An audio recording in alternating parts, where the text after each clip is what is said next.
Welcome back. This video covers the basics of the Python string data type, which we've already seen in basic forms, but now we can really explore now that we've covered lists and tuples.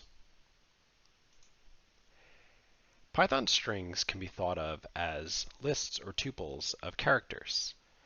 In practice, they're actually tuples, and indeed, they can be accessed that way. Let's take a look in Python. When I create a string, S, and assign it to the characters A, B, and C, enclosed in these double quotation marks, I'm creating a string object and assigning it to the variable name S. But I can access those elements just like I access a list. S of 2 is the character C. We can even access slices of it. S of ::(-1) gives us the string in reverse. You can also even convert them to a list. List of S, give us a list of the individual characters, or a tuple of S will give us the tuple of the individual characters. We can even combine strings with plus. So let's say we had a string, two strings, hello and world, and we combine them. We can do hello plus world. And S is now hello world with no space. We could, of course, insert a space if we wanted to. Right. So you can add strings together, very much like you can add lists together, and they will extend. Right. So tuples, strings, lists, very, very, very similar if you think of strings as tuples or lists of characters. Right. Now, where strings become a little bit complicated is that strings have very diverse ways of creating them in code. And so you've seen videos so far that encase strings with double quotes. And so we see the double quote characters, which is a single character on the keyboard, right, enclosing these string objects. So we've always created strings with double quotes. But you can see that Python, when it prints out a character, prints it out in single quotes. Okay. And if I type hello world like this in double quotes, it puts it in single quotes because it's perfectly valid to use single quote characters to create a string. In fact, it's identical. And so this string and this string are the same. We could even compare the two strings, hello world double equal to hello world, and it'll say true. All right. So you can use single quoted strings and double quoted strings. All right.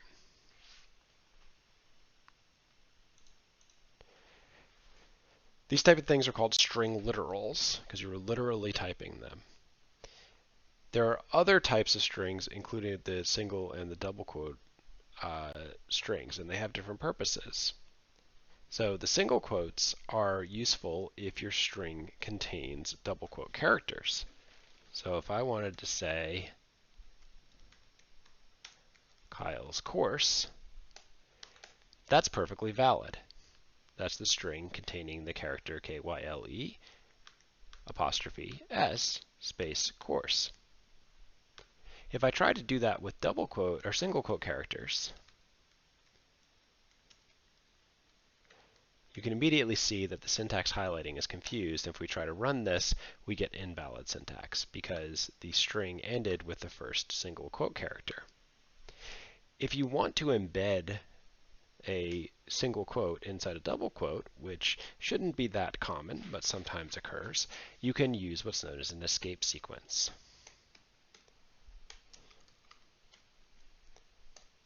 Oops.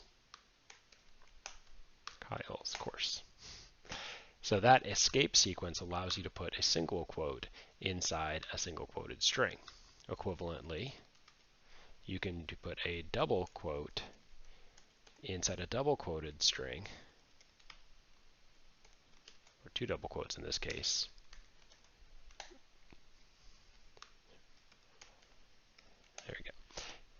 So that string, and it is if we print it, it'll look a little bit more normal. So that printout shows us that we can put double quotes inside a double quoted string, as well as that single quote we didn't need to use an escape sequence for. Now, one thing to know is that because the backslash is used to indicate that you actually want to include the character rather than that it's the end of the string, the backslash has to be used, a backslash has to be used to print a backslash. So I'll print a single backslash.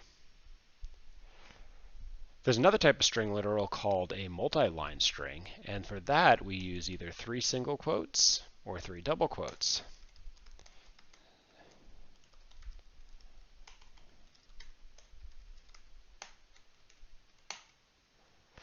So you can see what happens when we create this is that it says this string is represented like this. If we were to print that, it prints it out with the multiple lines. Many people use these triple quoted strings, I'll use the triple double quote, as a way of commenting programs.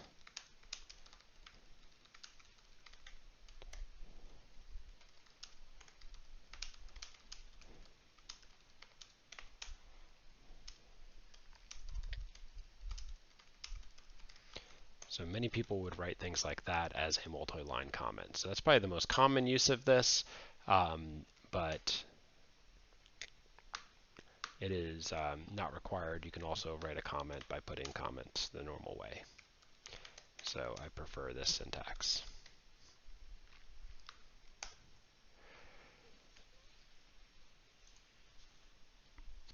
There are 2 other types of strings that are commonly used that are known as raw and formatted strings. Raw strings begin with an R. And raw strings allow you to include any type of character inside there without worrying about escape sequences. And so I can include a backslash without issue. And I'll go ahead and print these so you can see what the actual printout is of the string. So that allows you to include a backslash if you use a raw string. The exception to that is you can't put a backslash at the end of it. So I can't put a backslash at the end. So that won't work. You might run into that issue, so I just wanted to mention it, that the backslash doesn't work because the backslash quote is, double quote is still escaped because otherwise it wouldn't know how to end the string. And so the backslash double quote is still how you include a double quote in a double quoted string, even a raw string. So this allows you to put backslashes. This is relatively common when strings need to have a lot of backslashes in them. That happens frequently when you're dealing with embedding other languages inside the Python language. Let's see, so the other type of string is the F string, formatted string. So we prefix formatted strings with an F, and that allows you to include variables. Formatted strings can include variables, like, and we put open curly brace and the variable in there. So let's say we created the S variable, and that allows us to include this in here. So you can see that Jupyter is smart enough to know that this is a formatted string, and that by putting the curly braces, this allows us to include the variable. And this essentially tries to convert whatever's in here to a string, and that can fail if there is no conversion to a string, so you might get an error there in some cases. What's really nice about formatted strings is that it allows us to format numbers. Numbers are easy. So let's say we wanted to do, and I'll do an import beforehand, so I'll do import math. And the reason I'm doing that is I'm going to write math.py, and I got to use an F string, not F common, math.py, but I'm going to do that to 7 decimal places. And close the string and print it, and so that's pi to 7 decimal places, where if I were to do math.py, and print that out, it has more decimal places than that in Python. Note it's not infinite, even though pi is infinite, and that's because we are using a finite computer, so we cannot print out all digits of pi. So Python, only the math library, doesn't store all the digits of pi inside it. Like tuples and lists, there's a lot of common string operations, and we can use most of them that we would otherwise use with lists. But there are many other ones that are more specific to strings. So we can use the length function. So length of hello world is 11 because there are 11 characters, including the space. We can convert to uppercase. So upper of hello is going to be name upper is not defined. That's because it's hello.upper. Hello.upper, sorry. And that'll convert to uppercase. Hello.lower. Convert to lowercase if it's uppercase, or really if any of the characters are uppercase, it'll convert to lowercase. Strip is a very useful one. So if we have a bunch of white space in the beginning of our string and at the end of our string, and we say dot strip, it'll get rid of the white space in the beginning and the end. There's also rstrip and lstrip if you want to only do part of the string. One of the ones that I use most often is join. So if we do comma dot join 1, comma 2, comma 3, comma 4, I'm sorry, we need to give it a list. So join with a list or any type of iterable. And that's saying we can't join them because I did not convert them to a string. So this is actually a little bit complicated because these need to be strings in order for them to join them. But if you have a list of strings, then it will let you join those. There are better ways to go about that, and I'll show you that in a second, what I would have done, but let's see this work. And we'll see that, so we can get a string that consists of these strings joined by commas. And this could be anything. This could be dashes if we wanted to, and it'll join them by dashes. Now, when I said that I would have done this a little bit differently, what I would have normally done is something like this, dot join stir of x for x in 1, 2, 3, 4. And that's what's known as a list comprehension. And that didn't work because I did not end the list comprehension properly. That results in the same thing, and we'll learn about list comprehensions at a later time, but I wanted to show you that quickly to see how we might use an list of integers and convert them to strings. Let's see, so the last one's string.replace, another operation you might do on a string. So let's say you have hello world again. We can do dot replace, and we can replace world, for example, with world, and world gets replaced. So we can use that. You can replace multiple instances if you want to. So instead of doing it this way, we can replace the L's with W's and replace all the L's with W's. So you can use this replace. That's pretty common. Join is very common when you want to create sort of this formatted output, especially using list comprehensions where they're sort of separated that way. There's also split, which is the opposite of join. So let's say you have a string like this. So I'll copy that and say s equals this. I can split s dot split, and we can split on dash dash, and the result of that is that original list of strings. So that's 1, 2, 3, and 4. So splitting, another really useful one. There's a number of other functions that are available on strings. If you do dir on str, you can see all the different functions that apply to strings. So there's a good bit of them, including the ones we already talked about. Right. For comparing strings, this is a little bit tricky. So let's go down here. We saw already that we can compare, hello to hello. This isn't very useful in practice.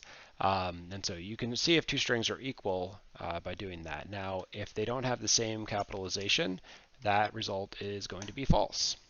Or if there are different lengths, or if there's a space or whatever in there. So for that reason, when you're comparing strings, you often will convert them to lowercase. So you'll say lower equal to lower. And I did it again. I keep writing lower. Dot lower equals hello dot lower. And so that'll be true because by converting to lowercase, you don't have to worry about the capitalization. Comparing strings in terms of less than or greater than also works with some understanding of what's going on beneath the surface. So it turns out that each of these characters actually has numbers, and what happens is that the Python will go through each corresponding element and compare the numbers, and they're going to be compared at the first character that doesn't match. And so if we have a string like hello, we say less than hello, and I'll make that lowercase. This is going to be less than because the first character that doesn't match is capital L, and capital L is less than capital Y. And so this is going to be true, whereas if we said greater than, it would be false. And so it doesn't matter if like the lengths are longer or whatever, it's the first one that matters. So this is going to be less than. And essentially this corresponds to the way that you think about how we order strings. So the only thing that may be confusing is that that is going to be false because capital H comes before lowercase h. So you should know that uppercase characters come before lowercase characters. And the way we can see that is we can convert them to their ordinal representation, which is the underlying number, and ord of h versus ord of, sorry, I need to close the quote, is 104. And so you can see that the uppercase h is a lower number than the lowercase h. So in summary, strings have a lot of different ways to create them, and a lot of times that's depend on what you are trying to put inside them. So if you want to put single quotes, you're probably going to use a double quoted string. If you're going to use single quotes or double quotes, you'll use a single quoted string. If you need to include new lines, you might use a multi-line string. If you need to embed backslashes, you may use a raw string. And if you need to print out variables or include variables in your string, you probably use a formatted string. And there's just lots of useful operations. I use the splitting and joining and replacing a good bit, but finding the length of the string is also very useful, and even doing things like comparing strings is useful as well. So we'll be using strings a lot in subsequent videos, so it's good to understand the basics of them. But for the most part, strings are one of the basic variable types. So they're very much like numbers in Python, that you'll be using them a great deal, and you'll pick up the various tricks associated with them as we use them for more complicated operations.